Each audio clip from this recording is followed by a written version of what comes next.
रहीम जी उस दिन कहते हैं कि मैं नहीं जानता प्रताप की मुगलिया सल्तनत हिंदुस्तान में कितने साल तक रहेगी, मैं नहीं जानता कि अकबर के वंशज इस भारत में कब तक राज करेंगे, मैं ये जानता हूं कि प्रताप की जब तक सूरज और चांद रहेंगे इस धरती पर तू हमेशा याद। प्रताप इसलिए महान नहीं है कि योद्धा था, प्रताप इसलिए महान नहीं है कि वीर था, वो इसलिए महान है कि उसकी मॉरल वैल्यूज इतनी हाई थी कि दुश्मन की महिलाओं को भी अपनी बहन के समान समझ लिया करता था। वरना उस समय महिलाओं को उठाकर लाना और आपस में बांट लेना बहुत छोटी सी बात हुआ करती थी।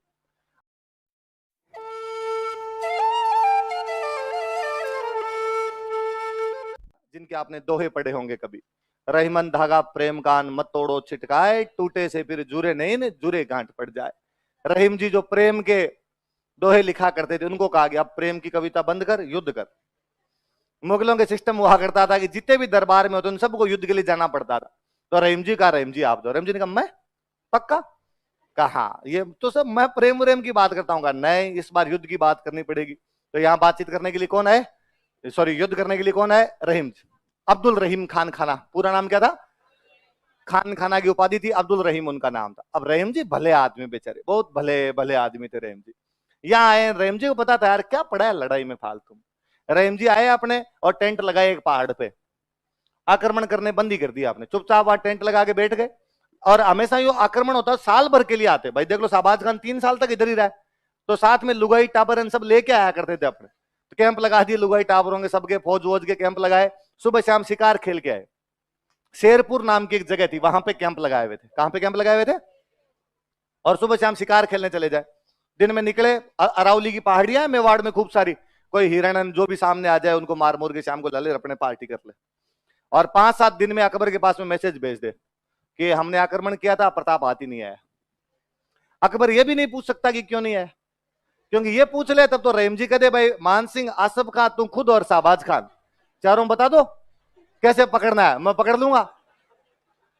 अकबर वापस रिप्लाई कर देता कि well try boy well try, इस बार पक्का, बेटर लक नेक्स्ट टाइम। रहीम जी कहते हाँ पूरा प्रयास कर रहे हैं साहब, इस बार तो नजदीक ही पहुंच गए थे, वो नहीं आया तो नहीं आया, क्या करें, कोई नया प्लान हो तो आप बता दो। वैसे आप और मान सिंह, आसफ खान, शाहबाज खान भी पकड़ ही लिए थे लगभग, तो बता ही दो। अकबर ने कहा रहने दे यार, चल रहा है वैसे चलने दे। यहाँ पर एकदम प्रताप ने पूछा कि आजकल मुगलों की तरफ से अटैक ही नहीं हो रहे, क्या लपड़ा हुआ, तो वैसे आप आजकल रहीम जी आए हुए, क्या बात करते हो रहीम जी दो ही वाले, कि हाँ, तो वो तो शेरपुर कैंप लगाए हुए हैं, शिकार खेलते हैं, मजे करते हैं। तो प्रताप ने कहा आप नहीं, ठीक है, पहले पहाड़ियों में बैठे हुए थे, थोड़ा पहाड़ियों से बाहर निकल के आए, कहा हथियार वथियार नए बनाओ, अपने लोहारों को इकट्ठा किया, नए हथियार बना लो, जो घायल सैनिक है उनकी मरहम पट्टी कर लो, अनाज इकट्ठा कर लो, अपने गांव से अनाज वगैरह लेके आ जाओ, पूरी एकदम तैयारी वापस करनी शुरू की। आक्रमण का डर है नहीं, वरना तो पहाड़ियों के अंदर रहते कि भाई आक्रमण पहाड़ियों में होगा नहीं। बैठ प्रताप बोला बैठा था अमर सिंह, अमर सिंह बैठा था Pratap.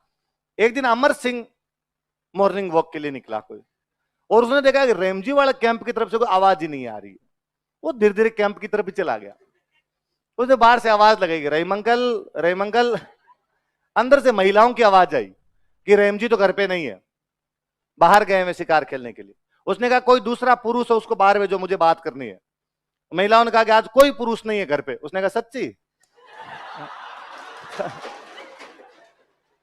Come on follow me, वो सबको गिरफ्तार कर लाया। प्रताप उधर अपने कैंप में बैठा, प्रताप देखे कि अमर सिंह आगे चौड़ा हुआ चल रहा है एकदम, पीछे पीछे वो बेचारी महिलाएं डरी हुई सी हाथा जोड़ी कर दी, छोड़ दे डाकी, क्या हमें क्यों लेके जा रहा है, तुम हमारे बच्चे हैं साथ में, छोड़ छोड़े, वो गए चुपचाप चलो। प्रताप ने पूछा आते कि कौन है, कहां से लेके आया। उसने कहा आप छोड़ो, आपकी काम की बात नहीं, आपकी उम्र हो गई है भाई, बता कौन है, जैसे बता, धमकाया। उसने कहा वो रहीमंकल है ना, कहा क्यों शिकार करने गए थे, तो मैंने कर लिया।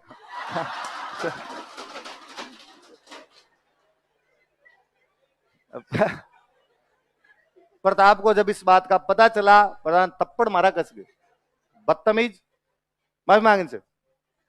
और प्रताप ने उन महिलाओं को कहा, वो जो रोती कलपती हुई महिलाएं थी उनको कहा, तुम मेरी बहनों के समान हो, तुम्हें डरने की कतई आवश्यकता नहीं है, आराम से बैठिए, चाय पानी पीजिए, गलती की अमर सिंह ने, मैं तुमसे माफी मांगता हूं इस बात के लिए। अमर सिंह को कहा कि इनको वापस छोड़ गया। सबको वापस छोड़ गया। अमर सिंह को डर लगे ये मुगल पकड़ लेंगे जाते। उधर रहीम जी ने आए, थोड़ी देर में शिकार खेल के देखा डेरे खाली माथे पकड़ पकड़ के रो रहे थे, मरा दिया। इतने में अमर सिंह उनको लेके गया। अमर सिंह को पता था डेरों के पास गया तो बेटे पकड़ लेंगे। अमर सिंह ने दूर ले जाकर आगे वो रे यहां चले जाओ, पीछे खड़ा खड़ा देख रहा हूं। तो महिलाएं गई तो रहीम जी ने जाते ही पूछा, रहीम जी ने कहा तुम कहां चली गई? तो उसने कहा मंगता हूं घर पे रह करो। बलाओ बापड़े प्रताप का है, दूधो नहो पुतो पड़ो उसके, उसकी पीढ़ियां जुग जुग जिए। वो नहीं हो तो आज हमको तो वहां पे रख ले वो सारे के सारे। तो अमर सिंह ले गया था हमें, और प्रताप ने तुम्हारे नाम ये लेटर भेजा है। रहीम जी लेटर पढ़ते हैं, प्रताप लिखता है उधर से कि रहीम जी सॉरी, जो भी किया गया उसके लिए मैं माफी मांगता हूं, आइंदा से दोबारा कभी ऐसा नहीं होगा। प्रताप कम से कम युद्ध के बीच में महिलाओं और बच्चों को तो नहीं लाना चाहता है। रहीम जी के आंसू आ जाते हैं। रहीम जी उस दिन कहते हैं कि मैं नहीं जानता प्रताप की मुगलिया सल्तनत हिंदुस्तान में कितने साल तक रहेगी, मैं नहीं जानता कि अकबर के वंशज इस भारत में कब तक राज करेंगे। मैं ये जानता हूं कि प्रताप की जब तक सूरज और चांद रहेंगे इस धरती पर तू हमेशा याद किया जाएगा। प्रताप इसलिए महान नहीं है कि योद्धा था, प्रताप इसलिए महान नहीं है कि वीर था, वो इसलिए महान है कि उसकी मॉरल वैल्यूज इतनी हाई थी कि दुश्मन की महिलाओं को भी अपनी बहन के समान समझ लिया करता था। वरना उस समय महिलाओं को उठाकर लाना और आपस में बांट लेना बहुत छोटी सी बात हुआ करती थी। अक्सर राजा ऐसा कर लिया करते थे। युद्ध के अंदर महिलाओं को बंदी बनाकर लाने को बुरा समझा ही नहीं जाता था। एक आदमी वापस भेज देता है तब आप देखिए मॉरल वैल्यूज में कितना कितना बड़ा रहा होगा।